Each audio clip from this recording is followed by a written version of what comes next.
Hai guys, welcome back to my channel. Ini Dewi Monalina.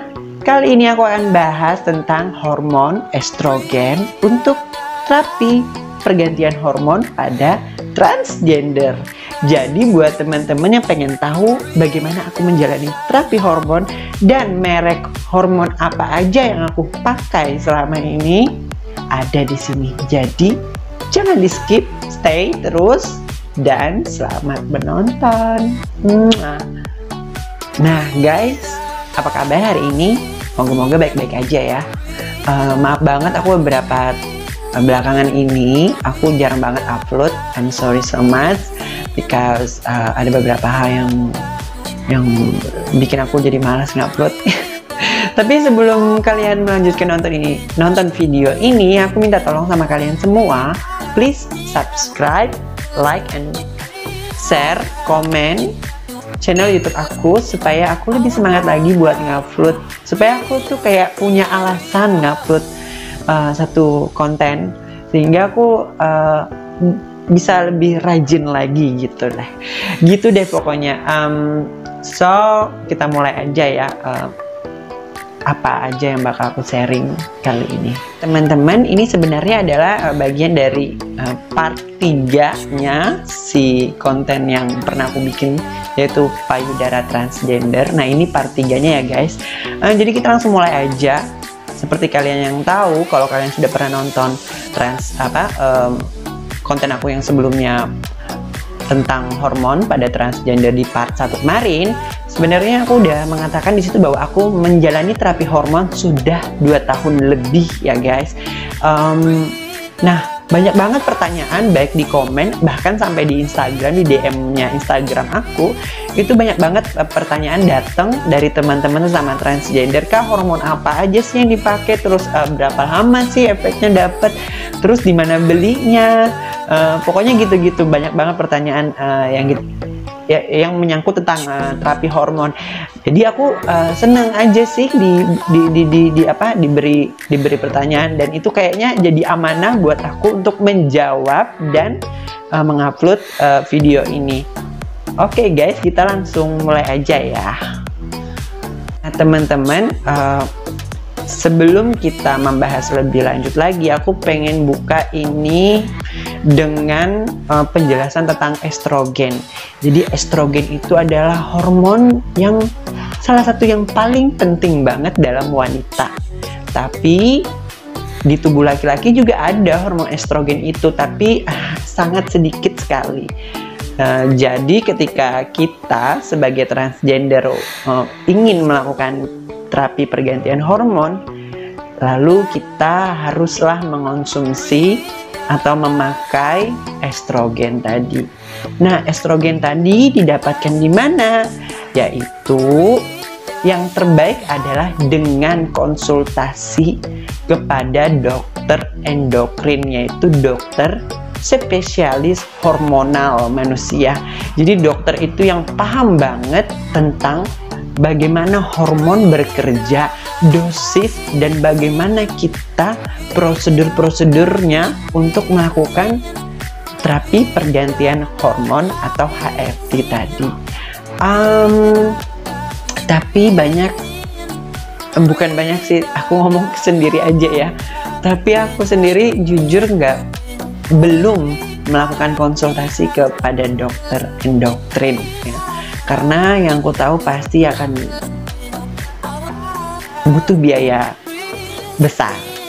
Jadi mungkin kayaknya nantilah. Dan bagaimana aku bisa mendapatkan informasi tentang terapi hormon, tentang estrogen dan lain-lain, yaitu dengan membaca dan keingintahuan. Jadi di zaman sekarang ini kan informasi gampang banget didapat. Nah jadi aku tuh searching aja di Google, terapi pergantian hormon pada transgender, apa itu estrogen. Nah, aku searching semuanya itu dan aku dapat, tapi aku teliti juga sih artikel apa yang aku baca itu valid nggak dan bisa dipertanggungjawabkan nggak, satu penelitian atau jurnal yang diterbitkan atau buku-buku yang baik buku elektronik gitu kan, kebanyakannya apakah itu bisa dipertanggungjawabkan, dari mana penerbitnya, siapa penulisnya, timnya siapa. Jadi itu juga perlu diperhatikan. Nah, banyak sekali aku searching dan aku banyak banget dapat info tentang ini semua, dan aku pengen sharing aja sih ke kalian, buat teman-teman sama transgender dan ataupun teman-teman lainnya yang pengen tahu, penasaran itu kok bisa ya transgender menjadi cantik dan ayu gitu. Guys, hormon estrogen sendiri itu banyak banget bentuknya, mulai dari pil, terus yang ampul cair, sampai yang ada berbentuk koyo. Jadi tinggal ditempelin aja kalau takut sama jarum suntik misalnya, atau males nelan yang pilnya, bisa pakai koyo. Tapi aku selama ini hanya menggunakan estrogen yang suntik ya, yang ampul itu. Nah, di mana aku mendapatkannya? Aku mendapatkannya pertama kali lewat teman aku yang kebetulan jual. Jadi aku beli sama dia. Harganya waktu itu 100.000, dapat 3 ampul. Mereknya adalah Penonkinon, itu made by Thailand. Jadi memang produk itu diimpor dari Thailand. Jadi dia jual gitu loh. Dan satu ampul itu yang aku baca itu mengandung 50 progesteron dan 5 mg estrogen. Jadi itu lumayan cukup dosisnya untuk bagi aku ya. Itu kayak pemula sih, misalnya seminggu atau 10 hari sekali suntik. Terus jadi kalau satu ampul isinya kan satu kotak kan isinya 3 ampul, jadi bisa digunakan untuk 1 bulan gitu. Itu bagi pemula ya. Tapi aku nggak menyarankan loh ya, dalam artian gini, aku kan bukan dokter, bukan ahli, jadi ini hanya pengalaman pribadi aja. Dan untuk sekarang sejujurnya aku menggunakan Penonkinon itu sebanyak 1 ampul per minggu. Jadi setiap minggu aku menggunakan 1 ampul. Jadi kalau dalam 1 bulan aku menggunakan 4 ampul. Waktu itu harganya aku beli 100.000. Kalau kalian mau beli yang lebih murah lagi, kalian bisa searching di salah satu marketplace ya, lewat aplikasi macam-macam. Ada Shopee, Tokopedia, Lazada. Itu banyak banget yang jualan di bawah harga itu. Tapi kalau aku saranin sih belinya jangan 1 kotak, karena akan rugi. Maksudnya ruginya di ongkirnya gede. Jadi mending beli 2, 3 kayak tuh. Kalau kalian punya banyak money, bisa beli lebih banyak lagi kayak gitu buat stok. Berapa dosis yang seharusnya dipakai untuk melakukan terapi hormon? Kita akan bahas lagi ya soal itu. Tunggu. Nah guys, jadi aku mau bilang jalan terbaik untuk melakukan terapi hormon, lagi-lagi aku mau bilang, adalah melalui konsultasi ke dokter ahli. Jadi itu yang perlu digarisbawahi. Aku hanya sekedar bercerita dan sharing tentang apa yang aku lakuin gitu ya. Jadi kita akan mulai dosisnya gimana bagusnya. Aku mendapatkan info dosis ini melalui buku panduan kesehatan waria yang diterbitkan oleh GWL INA. Jadi itu di sini aku baca adalah yaitu dosis estrogen bagi pemula 1,25 mg hingga 2,5 mg, itu bagi yang pemula. Nah, untuk yang umum, ini mungkin umum dalam artian dia sudah melakukan terapi hormon lebih dari 1 tahun atau 2 tahun, yaitu 5 mg per hari. Itu juga yang tadi pemula juga per hari ya, 1,25 mg hingga 2,5 mg itu per hari, dan untuk umum 5 mg per hari, dan dosis maksimalnya adalah 10 mg per hari. Itu estrogen. Jadi bayangin aja, seperti penonkinon yang hanya mengandung 5 mg estrogen, kurang dong. Tapi ada kandungan progesteronnya 50 mg tinggi. Jadi bisa jadi balance gitu ya. Tapi aku sejauh ini sih pengen aja mengonsumsi menggunakan penonkinon yang made by Thailand itu. Tapi ya itu tadi, harus rutin, jangan terputus. Kenapa? Karena kalau terputus, misalnya bulan ini kita terapi hormon, lalu bulan depan enggak, terus dilanjutin 2 bulannya lagi, yang akan kembali nol lagi dong. Karena bagaimanapun juga estrogennya bakal habis, karena produksi hormon di dalam tubuh laki-laki itu sangat sedikit. Jadi ditopanglah dengan suntik estrogen. Nah, buat teman-teman yang pengen maksudnya dalam artian takut dengan suntik, bisa juga menggunakan pil estrogen. Itu ada Progynova mengandung 2 mg. Nah, ini pas banget, 2 mg per hari. Itu isinya ada 28 pil. Harganya sekitar 200 ribuan menuju 300. Jadi itu bisa aja digunakan untuk stok selama 1 bulan ya. Bisa banget. Apalagi digabungkan dengan suntik estrogen yang penonkinon, lalu ditambah dengan Progynova. I think itu maksimal banget deh. Patut dicoba. Tapi jujur aku belum pernah mencoba pil estrogen.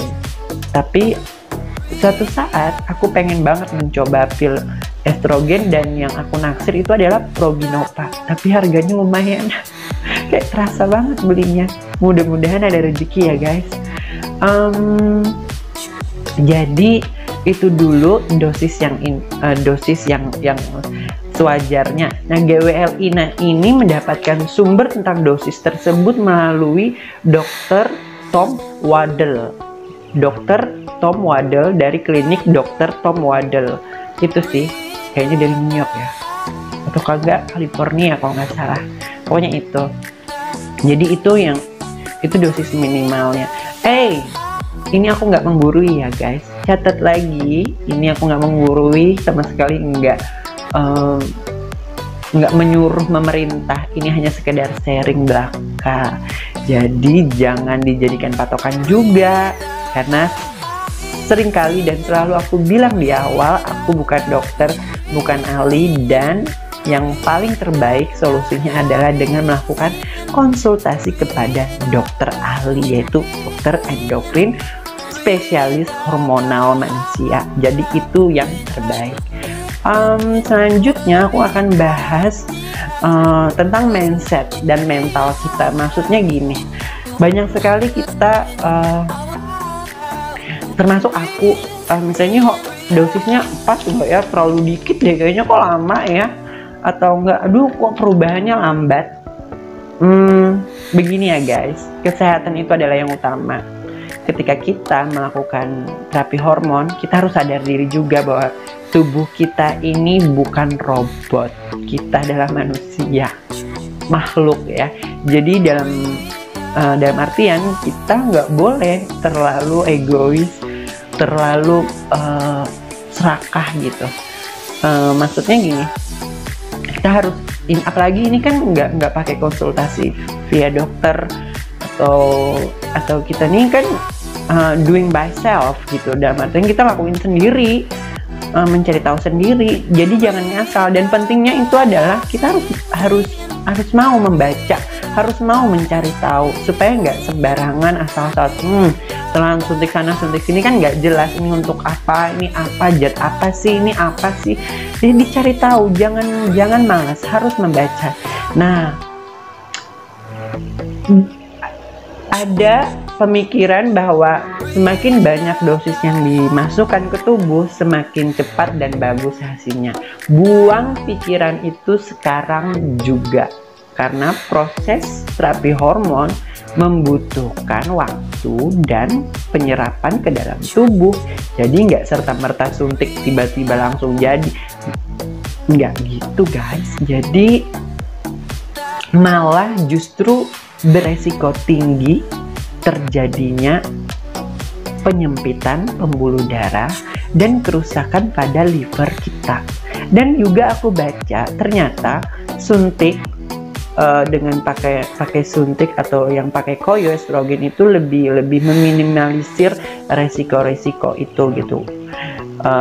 Kalau yang terbaik adalah menggunakan suntik atau enggak koyo. Kalau dibandingkan dengan ini pil katanya merusak hati sih, liver gitu. Dan kalaupun kebanyakan dosis ya itu bahaya juga, bisa terjadinya penyempitan pembuluh darah. Ngeri juga ya guys. Jadi jangan terlalu heboh kalau mau hormon, dibaca, dikonsultasikan dulu. Itu dulu mindsetnya harus dibentuk, bukan berarti kita banyak memasukkan itu semua ke dalam tubuh dalam dosis yang tinggi lalu tiba-tiba jadi cantik secara instan. Enggak, prosesnya itu panjang, dan kalian jangan memaksakan diri gitu loh, jangan serakah. Lalu aku mau bahas juga tentang estrogen tadi, bahwa kita melakukan ini semua adalah untuk diri kita, bukan karena kita ingin terlihat atau memperlihatkan.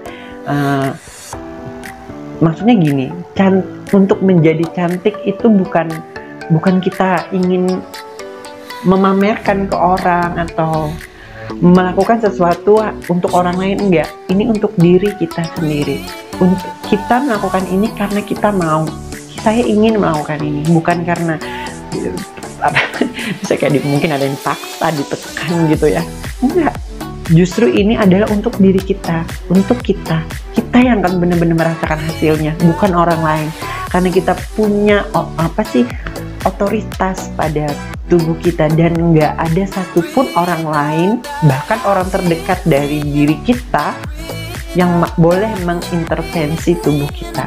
Kita berhak melakukan apa yang kita mau, selama itu positif dan bisa dipertanggungjawabkan. Terima kasih guys. Next, berikutnya aku akan bahas tentang anti-androgen. Jadi kalian jangan lupa subscribe dan nyalakan tombol notifikasinya supaya kalian bisa mendapatkan notifikasi tentang video terbaru dari channel YouTube aku. Thank you so much. Terima kasih. Bye.